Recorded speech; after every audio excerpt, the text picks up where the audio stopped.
คลิปนี้เดี๋ยวตุ้ยจะพาทุกคนมาทำความรู้จักและทำความเข้าใจอีกเชนหนึ่งที่หลายๆคนเลือกที่จะใช้และเป็นที่นิยมณปัจจุบันนี้เชนตัวนั้นนั่นก็คือเชนของ Solana หรือ SOL Solana แมนเครือข่ายถึง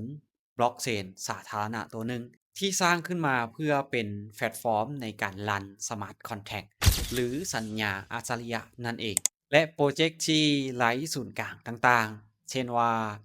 NFT DeFi และเกมเว็บ3ซึ่งเชนของ Solana เนาะคล้ายๆคือกันกับเชนของ Ethereum เพราะว่าจะในเรื่องของการเฮ็ดธุรกรรมในการโอนเหรียญหรือ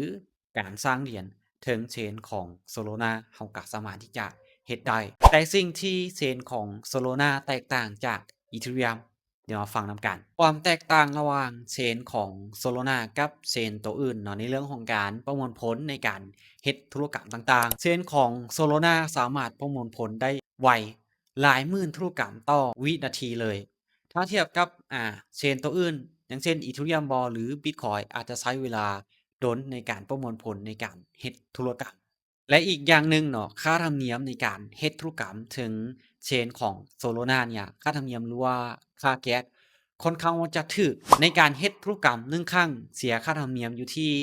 $0.01 หรือถ้าว่าตีเป็นเงินกีบประมาณอยู่200ถึง300กีบ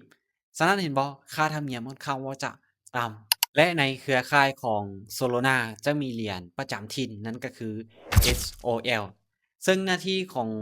เหรียญ SOL เนาะหรือว่า Solana เนี่ยหน้าที่ของมันก็คือใช้เป็นค่าแก๊สหรือค่าธรรมเนียมในการเฮ็ดธุรกรรมถึงเครือข่ายของ Solana และใช้สำหรับ Staking เพื่อรักษาความปลอดภัยของระบบและรับผลตอบแทนและยังสามารถที่จะใช้ซื้อขายทรัพย์สินดิจิทัลต่างๆเช่น NFT บนระบบนิเวศของ Solana สรุปสั้นๆเนาะเชนของ Solana เนี่ย